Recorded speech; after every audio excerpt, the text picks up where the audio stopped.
asalaamaaleykum yéen ñi duñu seetaan fii ci leeral point net leeral TV canal 33 ci Excaf bi tey nag yéen a ngi encore fii seen émission femme actuelle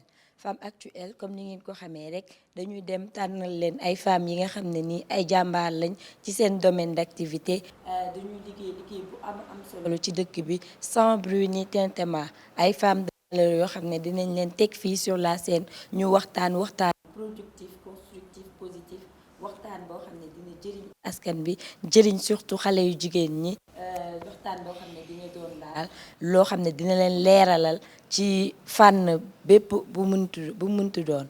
tey nag ñu teg fii suñu plateau femme actuelle koo xam ne ñu bëri xam nañ ko boo déggee LISCA dégg cancer au Sénégal jigéen ñëpp daanaka xam nañ ko muy docteur Fatma loolu ñu bàyyi la nga nuyu askan bi. salaamaaleykum Zeyna maa ngi nuyu askan bi bépp téléspectateur u leeral point net leeral TV di rafetlu ni ngeen ma invité man maa ngi tudd docteur Fatma Guenoune man maay njiitu Ligue sénégalaise contre le cancer. Merci docteur Fatma docteur Fatma sans plus tarder ñu laaj la rek LISCA nga fàttaliwaat ñi xamul nga leeralaat leen LISCA rôle am bien vrai que ñëpp xam nañ LISCA. waaw Ligue sénégalaise contre le cancer ñu wax di ko tuddee LISCA mooy kuréel bi nga xam ne fédération la donc ci biir LISCA dañu ëmb ay association 19 associations ci 19 associations yooyu la am na 6 yi nga xam ne ñoom li leen tax a jug xeex cancer dong la LISCA dafay xeex cancer mais mu ànd ak yeneen association ñu ñëw dooleel LISCA yi nga xam ne du ñu xeex cancer mais pour lu ci mel ni association des imams et oulémas du Sénégal am nañ fi membre association des femmes professionnelles li ñuy tuddee BPW mi ngi fi am nañu kii yeneen daal bari na mënuma ko lim juum mais li ko tax a jug mooy xeex cancer ci bépp fànn mooy sooy xeex cancer da ngay xeex cancer pour améliorer fajum malade yi jàppale malade yi nga xam ne dañu am cancer dañuy yeete dañuy def formation dañuy lëkkaloo ak bépp nit personne morale ou personne physique bi nga xam ne yow mun nga ñu bunge ci sañu xeex cancer donc loolu moo ñu tax a jóg. léegi jamono juñ toll nii di nekk jamonoy Covid 19 ñu xam ne que malade cancer yi elles sont vulnérables lan nga ci mën a joxe comme pronostic maanaam bi Covid bi amee ba tey naka ngeen koy dundee. waaw loolu la bi Covid bi problème yi nga xam ne malade yi moom la ñu am surtout mooy retard de traitement parce que malade yi nga xam ne dëkkuñu woon Dakar ñu dem bi ñu bloqué déplacement yi d'une ville à une autre malade yi dañu am problème parce que problème mu autorisation pour ñëw def seen faj donc loolu la nga commencé faj amuloo autorisation wala autorisation bi nga yéex ko jot malade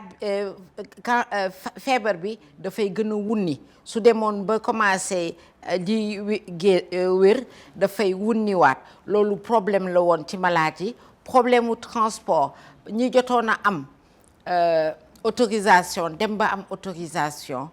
dañuy louer oto déjà cancer bi rek dafay néewal doole askan mi su fekkee ne sax am nga xaalis soo amee cancer daf lay néewal doole dafay jël lépp li nga am sàkkatuma nag nga néew doole dëkk fu sori nar a louer oto damay jox kees bii nga xam ne moo gën a jegeñ Dakar pour louer fi oto aller retour 40 000 la donc soo déjà balaa ngay am autorisation ba ngay ñëw fii loolu dafay métti ci malade yi donc am na ay malade yi nga xam ne dañ leen jàppale ci fayum seen transport suñu ñëwee Dakar ñi dëkk fii sax transport bi c'était un problème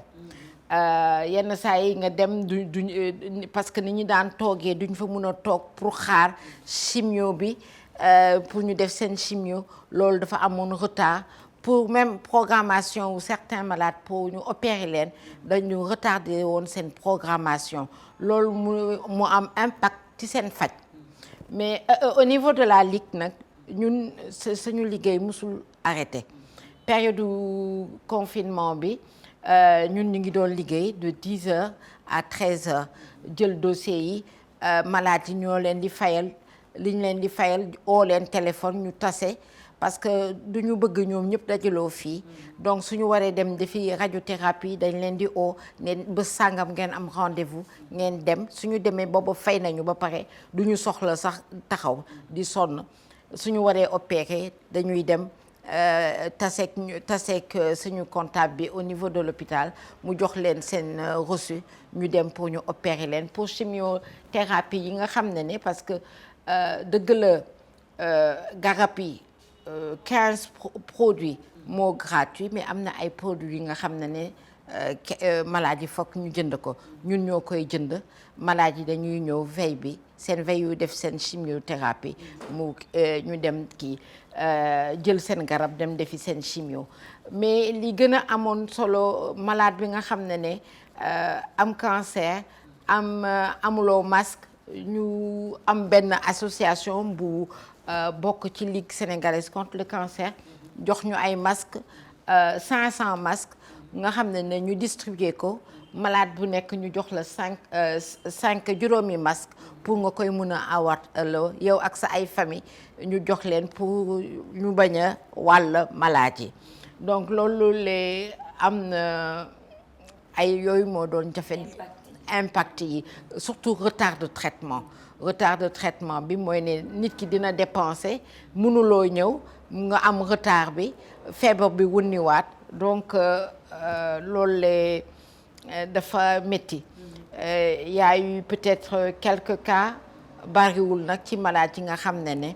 dañu am cancer boole ci Covid. laa doon ñëw foofu laay ñëw sax. Est-ce que am na ay cas yoo xam ne dañu am cancer ba pare Covid bi jàpp leen. waaw loolu am na quelques cas bariwul nag quelques cas parce que xam nga transport en commun yi ku amul doole jël taxi walla sa oto bopp dem defi sa chimio te LISCA tamit amul ñu moyen parce que suñu loolu tamit mébét la suñu amoon moyen def ko comme États-Unis malade bi suy war a def chimio ñun ñoo koy jëli ji këram yóbbu ko hôpital delloowaat ko loolu ñun amuñu ko parce que amuñu moyen bi loolu su bés buñ ko yàlla mayee.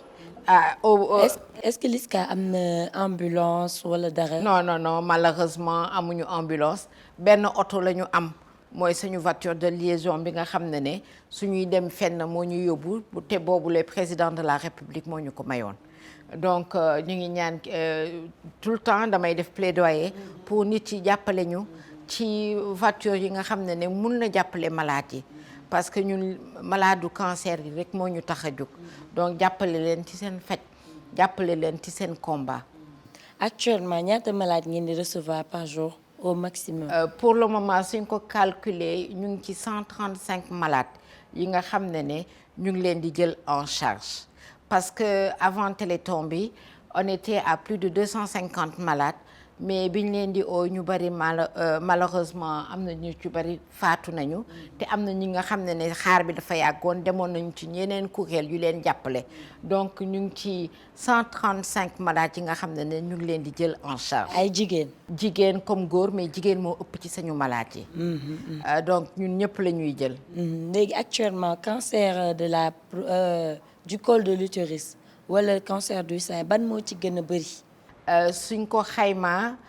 ci Sénégal parce que xam nga dafa am ay chiffres yi nga xam ne qui sont pas les mêmes parce que soo jëlee Globocan bi nga xam ne moom dafay à peu près chiffres yi moom dafay ne cancer du col moo ëpp ci Sénégal mais suñu xoolee chiffre Sénégal yi nga xam ne malade yi ñëw hôpital cancer wu ween moo gën a mooy cancer bi jëkk ci Sénégal. waaw lan nga leen di wax jamono yi nga xam ne ñu ngi ci Covid-19 jigéen ñooñu nga xam ne ñu ngi souffrir cancer ba pare di ragal sax stigmatisation lan nga leen di wax fi mu toll dam leen di dalal parce que Ligue sénégalaise contre le cancer LISCA dafa ubbi buntam tëjuñu ko parce que fii ku fi ñëw dañ lay dalal la tette la parce que soo amee sa cancer ça veut pas dire que ku am cancer da ngay dee cancer feebar buy ñëw ci nit la ndegam nit mooy faatu ci sibiru mastuma ci cancer donc képp ko feebar mun nga wér mais cancer ku ko am ñu teel la gis da ngay wér donc malade yi képp ku ci am problème soo ñëwee LISCA dinañu xool naka lañ lay jàppalee ba nga faju ba wér li ñu jotul woon def tamit parce que loolu la dañ ko daan def chaque fin du mois mooy groupe de parole yi xam nga distanciation sociale bi moo tax mënuñu woon convoquer groupe de parole yi pour waxtaan ak malade te loolu dafa am solo ci faju malade yi malade bu am cancer nga ñëw tase ak sa moromu malade tase ak ay malade yi nga xam ne dañu wér loolu dafa amoon solo daf leen di gën a jox courage u faju actuellement malade yi am cancer noonu lan la ñuy dundee actuellement loolu moom métti na da ngay gis malade yu ñëw fii sax pour déposer seen dossier du ñu am passe bu leen delloo donc loolu moom c'est le quotidien de la LISCA xam nga passe boobu leen ñun sax duñ ko justifier ñun suñu fi nekkee ñi fi nekk ñoom malade bu wax na ne amuloo passe bu ñu delloo ñun ñooy jël ci suñu poos jox malade yi ñuy kii donc cancer dafa nekk feebar bu doy waar mettitu faj bi mettitu feebar bi ak sa nga néew doole soo loo am alal balaa ngay wuy ji sa borom daa jeexal tàkk jigéen ñi jaay nañu seen takkaay yi balaa ñuy ñëw fii dañuy wër fu ne bind fu ne jaay sa takkaay te jigéen mooy famille soo gisee soo demee ci kër jigéen su fa feebaree ñëppay jaaxle parce que yow yaay mère de famille yow yaay jabar donc soo feebaree sa famille dafay xaw a mel ni lu xaw a tas donc ñun dañuy jéem a jàppale femmes yi pour ñu am benn stabilité sociale donc ñu ngi ñaan nag kuy suivre émission bi su la yàlla dénkee as tuut nga jàppale LISCA ci ni nga ko mun a jàppale parce que aide mun nga ñëw nekk bénévole parce que soxla nañu bénévole ci loolu laa ñëw sax gis nañ ne que LISCA am na jeunes yu bëri yoo xam ne dañuy ñëw porter bénévole pour jàppale léegi jeunes yooyu ñu bëgg a adhérer LISCA naka la ñuy def dañuy ñëw rek def seen demande de bénévolat ñu accepte la nga ñëw jàppale d'ailleurs ñoom dañ fi daan nekk bés bu nekk mais Covid bi moo tax lu bari soppeeku parce que ñoom lu bari ñoo ciy ñëw jàpp parce que maa ngi leen di gërëm nag parce que bénévole yi ñoom ñooy jàpp ci liggéey bi parce que LISCA ñeenti personnel la ñu am ñoom la ñuy fay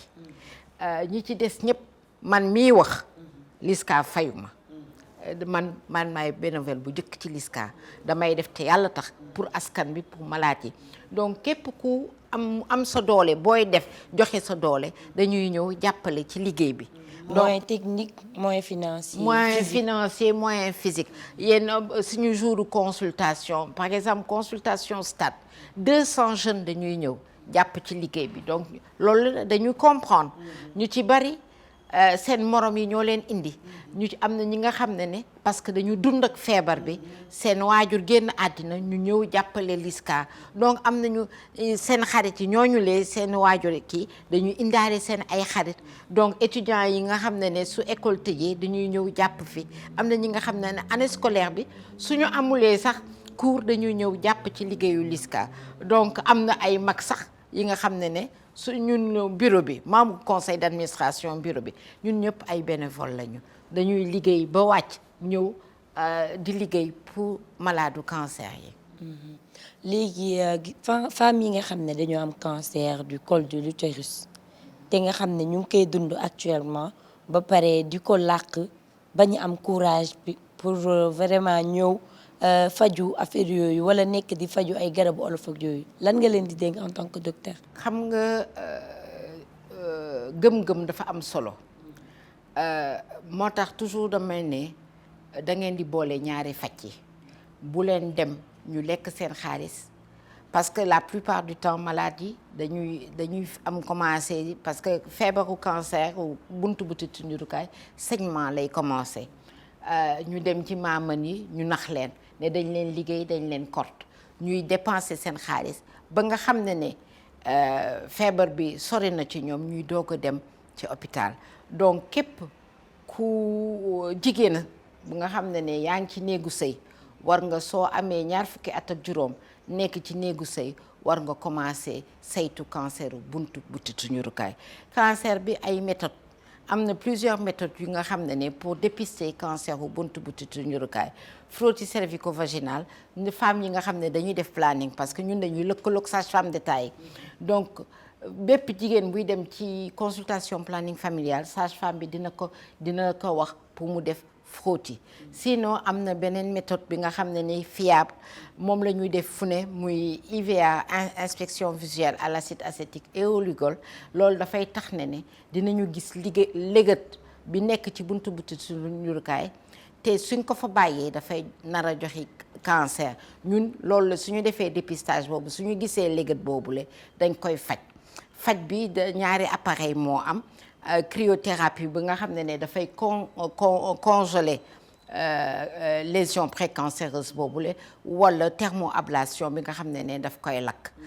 nga xam ne malade bi dafay wéer péng. léegi cancer bu su demee ba nga xam ne ñëw na nag malade bi foog mu dem hôpital ñu defal ko biopsie. suñ ko defalee biopsie defal ko ay bilan d'extension xool fan la lawtaan bi toll. suñ ko defalee su fekkee ne dañ ko war a jëkk defal chimio defal ko chimio ko radiothérapie am na yi nga xam ne à des stades précoce yooyu la sax du soxla chimio du soxla radiothérapie dañuy opérer rek dindi cancer bi. Donc cancer bu buntu butitu njurukaay mun na dem ba dootul amati Sénégal.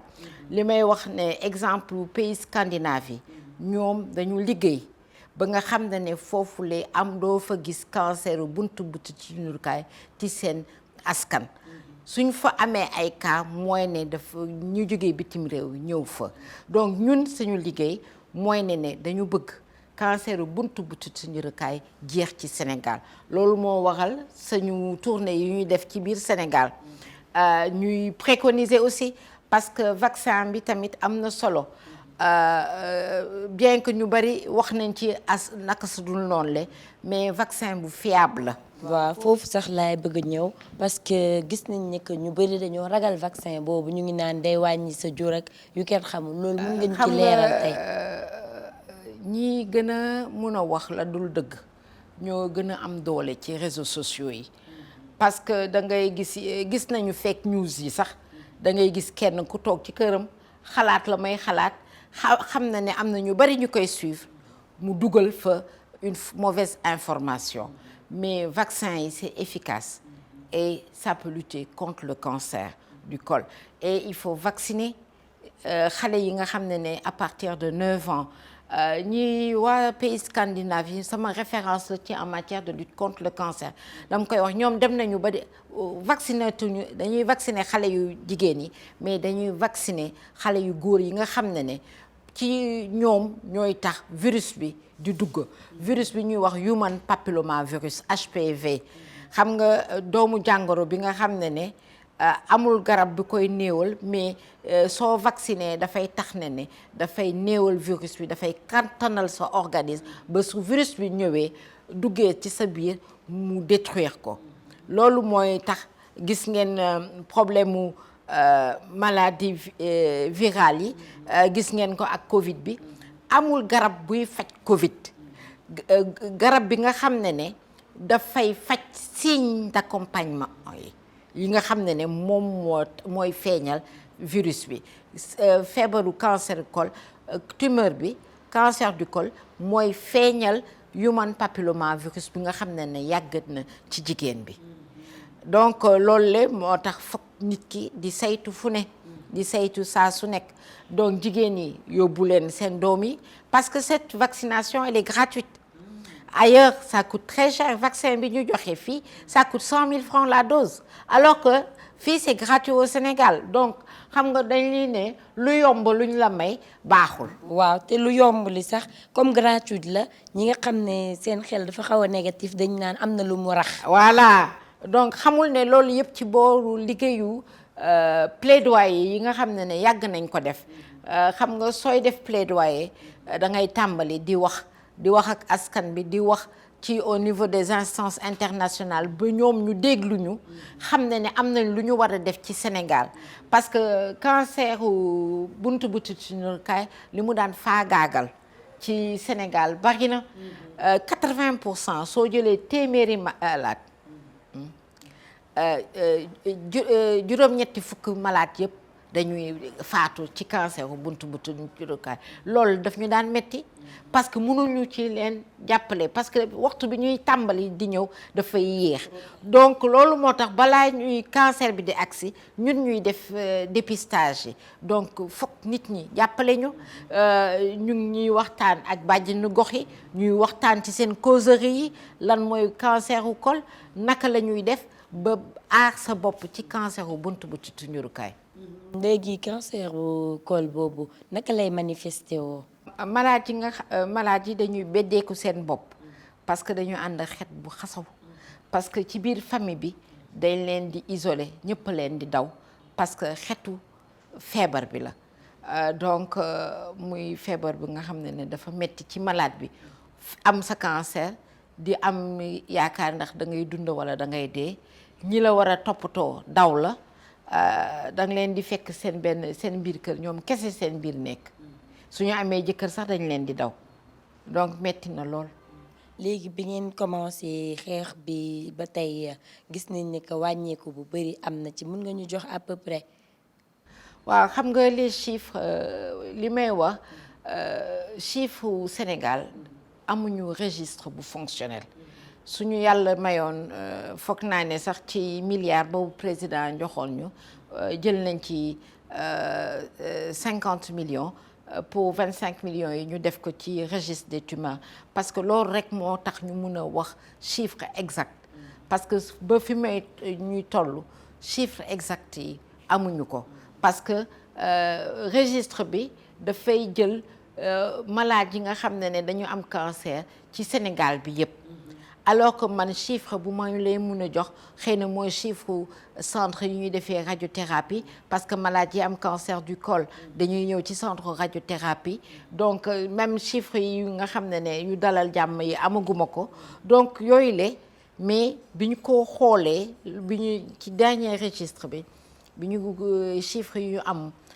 vraiment on est à 875 malades du cancer du col de l'utérus alors qu'on était à plus de 2000 cas par an. Alors actuellement LISCA ak xeexu cancer bi ak malade yi am cancer nga xam ne dañoo néew doole est-ce que fonds force Covid 19 bi am ngeen ci wàll bàyyi nañ leen ci xel jàppale nañ leen yu mel noonu. waaw du joxuñu xaalis mais jox nañu lu ñu jàppale suñu malade. waa ministère de la santé jox nañu ay kit gel saabu eau de javel waa ministère de la femme de la famille et du genre et de la protection tey jox nañu ay tonu ceeb jox ñu dëwlin suukar jox ñu daal pour 100 femmes parce que bi ñu dañuy lister 100 malades jigéen yu ñuy jël en charge yi nga xam ne elles sont en cours de traitement léegi ñun war nañ ko jël suñ ko jëlee dañu dem à domicile malade yi nekk seen kër ñu jox leen seen dotation bi leen ministère de la femme jox. léegi octobre c'est pour bientôt et Covid bi kenn xamul kañ lay dem et tout octobre rose dina am wala du am bu amee tamit ban format lay am. voilà loolu lee octobre rose moom duñ ko ñàkk mun a def chaque année dinañ ko def parce que octobre rose ñun biñ koy tàmbali mammographie rek la ñu daan offrir après ci la ñuy dem ne am na ñi nga xam ne amuñu sax 15 000 francs wu mammographie boobule ñu ne foog ñu def consultation te suñuy def consultation ñi ci gis dañ leen di may mammographie bi bunge leen ci faj bi donc moom la ñu nekk di réfléchir. On va bientôt se réunir parce que Octobre Rose c'est dans quelques mois. On attend d'ici septembre. Si toujours pandémie bi su amee toujours foog naa ne consultation yi duñ ko def parce que duñu mun a dajale ay nit parce que ay consultation 1000 personnes wala 2000 personnes ñëpp dajoo ci benn bés loolu le ak pandémie bi duñ ko def parce que duñu jox jigéen ñi feebar. Donc ñu ngi ciy xalaat dinañu daje suñu dajee nag dinañu xool formule bi ñuy def mais lu ma munti wax mooy ne mammographie yi dinañ ko continuer bon yi dinañ ko joxe ci at bi octobre bi. Léegi actuellement ban message rek ngay lancer toutes ces femmes qui sont en souffrance vraiment di dund cancer bi soit du col soit du sein bi nga xam ne moo gën a bëri ci Sénégal surtout ci temps Covid bi. waaw ñoom déjà nañu def di sol seen masque yore gel hydroalcoolique di raxas seen loxo di éviter contact ak ñu xamut suñuy jël transport en commun ñu éviter buuxante bi parce que am feebaru cancer ba pare nar a am Covid dafa gën a metti te am na ay cas communautaires yi nga xam ne kenn xamul kan moo la wàll donc loolu laa leen di wax mais nañu ku ci feebar nga dem faju ku ci ñàkk moyen soo ñëwee ci LISCA bind parce que pour ñu jàppale la LISCA faw nga indi sa résumé dossier médical sa résumé dossier médical docteur bi lay faj moo koy bind li nga xam ne moom nga soxla ci sa faj yow nga def demande manuscrite ak nga sa photocopie carte d'identité soo ko déposé assistante sociale bi daf lay au téléphone avant Covid bi dañ leen daan présence physique la ñu daan def mais ak Covid bi appel au téléphone la assistante sociale yi moom la ñu oo am nañu ñetti assistante sociale ñi nga xam ne ñoom dañuy accompagner benn involement donc dañ leen di jox dossiers yi ñu enquête au téléphone ñu jox leen lu ñu jëndee crédit ñu appel malade yi wax ñu ci auteuru malade bi amul dafa néew doole ñu jàppale leen donc di defal ñëpp nag di ñaan yàlla du ñëpp la virus bi di dal parce que am na ñi nga xam ne seen yaram am na doole bi nga xam ne su virus bi duggee dafay gaaw a génn loolu mooy maladie virale donc ñuy lekk bu baax parce que feebar ba pare ñàkk lekk fokk nga am kàttan pour déjà sa organisme mun a xeex ak Covid bi am kàttan pour nga mun a terminer sa cure chimiothérapie yi loolu tamit dafa am solo. jërëjëf madame Fatma Guenoune ñu teewaloon la fii nag ci leral.net nga leeral ñu lu bëri léegi ñu lay wax nga lancer ce message pour le prochain téléthon maanaam ñi nga xam ne bëgg nañu jàppale LISCA année 2020 bi pour ñu am encore plus le maximum de femmes yu ñu mën a dimbale pour ñu mucc ci cancer. waaw parce que loolu le dama ciy bëgg pour soo ma posé question boobu le defoon nañu téléthon le 21 février mais ñu liñ ci yaakaaroon amuñu ko parce que dañu yaakaaroon parce que dañu amoon benn objectif à atteindre malheureusement atteindre ñu objectif bi on a que 115 millions te 115 millions yooyu le genn plus de la moitié dem na donc te jël nañ ci pour le moment 135 malades te prise en charge bi dafa kii donc maa ngi ñaan askan bi parce que soo ku jàppale LISCA peuple sénégalais nga jàppale ku ci am sa tuut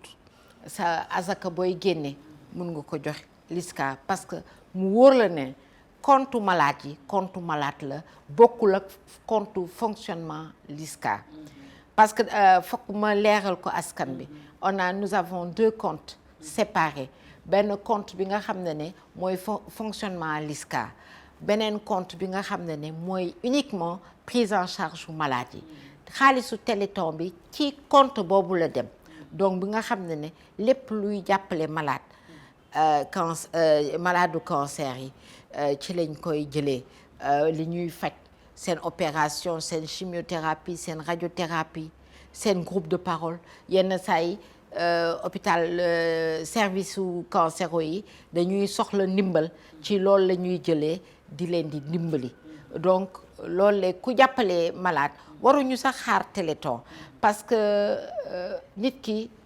parce que ci année bi rek déjà mënuñu comptabiliser ci mois bi rek mënuñu comptabiliser nombre de malades yi am. voilà donc li may wax ni mënuñu ko comptabiliser donc ku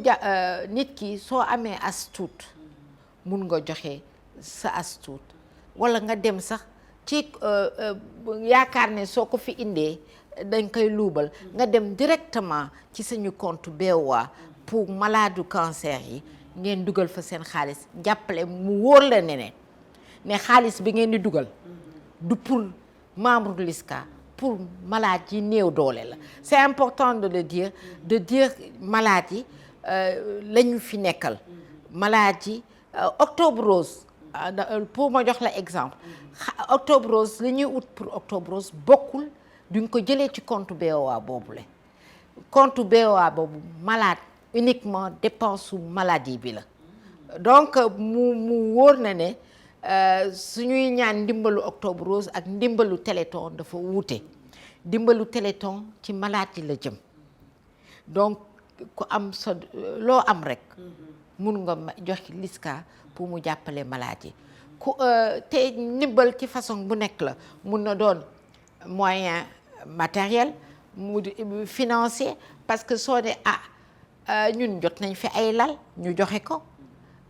jot nañ fi façon matériel bu ne ñu joxe ko fii ngeen gis nii ñu ngi fii kii mais ay couches pour malade yi la donc lu ne loo ko indi rek xool leen saabu yële pour malade yi la donc bi ñu nee dañuy def ubbi maison de vie kooku le def ñu ne saabu yi mu leen di jox pour ngeen def ko ci maison de vie bi la donc xam nga ku nekk da ngay def fi sa doole yam su fekkee ne tey jii ceeb yi ak dëwlin yi malade yee ko moom donc képp ku dimbali rek malade yi nga dimbali. docteur ñu bàyyi la nga tàggatoo. Merci beaucoup maa ngi lay remercier Zeyna ci ni nga ma invité ci sa émission Femme Actuelle di remercier mboolem téléspectateur remercier waa Leral point TV vraiment maa ngi leen di remercier bu baax. Merci beaucoup. Mansour actuellement ak Covid-19 bi waxtaan nañu bu baax ak docteur Fatma maladie yi fi mu toll nii ban problème la ñu am actuellement. Bon, les malades actuellement je pense que c'est même problème yi ñu amoon ñoo fi nekk toujours gaa am na ay solutions yu bëri yu ñëw comme gratuité chimiothérapie benn partie chimiothérapie bi LISCA moo ngi jéem a jàppale toujours yeneen malades yi ko laaj ndimbal pour seen traitement li jëm ci bilan yi ci yeneen kii mais je pense que lu gën a difficile mooy peut-être accès hôpitaux yi parce que malades yu bëri dañ nekk en région et quelquefois ak bouclage bi amoon parce que c'était quand même quelque chose qu'il fallait ndax pour éviter expansion Covid bi mais beaucoup de malades dañu amoon ay problèmes pour rallier Dakar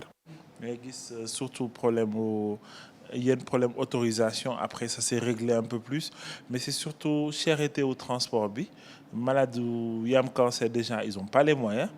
donc su ma jëlee par exemple benn exemple benn malade bu doon jóge Thiès par exemple di fay aller-retour 40 000 francs 20 000 aller 20 000 retour pour ñëw def ci benn chimiothérapie boo xam médicaments yi sont gratuits et chimio bi c'est gratuit bon après c'est très difficile parce que déjà ces malades-là ont des problèmes pour génne 5 000 francs rek donc imaginez soo waree dajale loolu yëpp foogoon ni ak gratuité chimio yi ces problèmes sont finis Covid bi ñëw beneen difficulté lay am ci loolu quoi exactement. En tant que góor ñu gis ni que nga jàppale jigéen ñi bu baax ñu wër la chaque jour ngay liggéey ak ñoom lan nga mën a wax ci jigéen ñi nga xam ne ñu ngi la wër te di liggéey ci feebar bi. Ok je pense que ñoom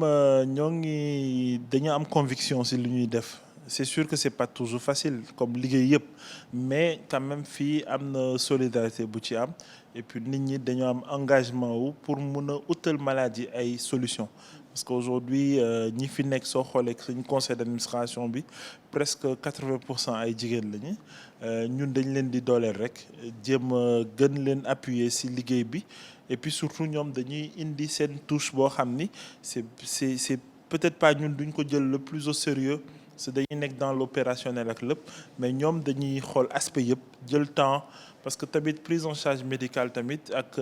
toppatoo malade dafa am ay aspects yu bare yu ko wër te quelquefois ñoom ñoo ñu siy jàppale du ñu rappeler un peu à l'ordre pour di n'oubliez pas ça donc am na ci lu bare luñ ci apporter loo xam ni day nekk lu important pour maladie surtout voilà. est-ce que LISCA jot na ci fonds force Covid-19 bi aides yi affaire yooyu surtout les aides financières pour mun a préparer octobre rose 2020. non jotaguñu aide financière ci fonds Covid bi ce qu'on a reçu c'est du matériel pour permettre aux gens de ñu mën a am mesure barrières yi nga xam ni mooy hygiène bi ay du matériel comme du savon des gels hydroalcooliques des masques ak yeneen produits d'entretien yoo xam ni pour que nit ñi gën a mun a am comme fii dañuy visiter dañuy recevoir malades yu bare pour que quand même mu am benn environnement boo xam ni day nekk environnement bu aseptisé pour que ñu mën a recevoir malades yi dans de très bonnes conditions et puis surtout tamit ñun tamit ñu am ci benn protection bu ñu mën a am parce que quand même on reçoit beaucoup de gens qui viennent demander des renseignements qui tuent. Peut-être que nous aujourd'hui un des petits problèmes qui se posent dans la lutte contre le cancer c'est mooy le fait que léegi prévention bi ça a presque un peu disparu parce que prévention primaire sensibilisation am na ba léegi mais lépp lu dépistage précoce ça a été remis à demain aujourd'hui presque ñëpp ñoo ngi xaar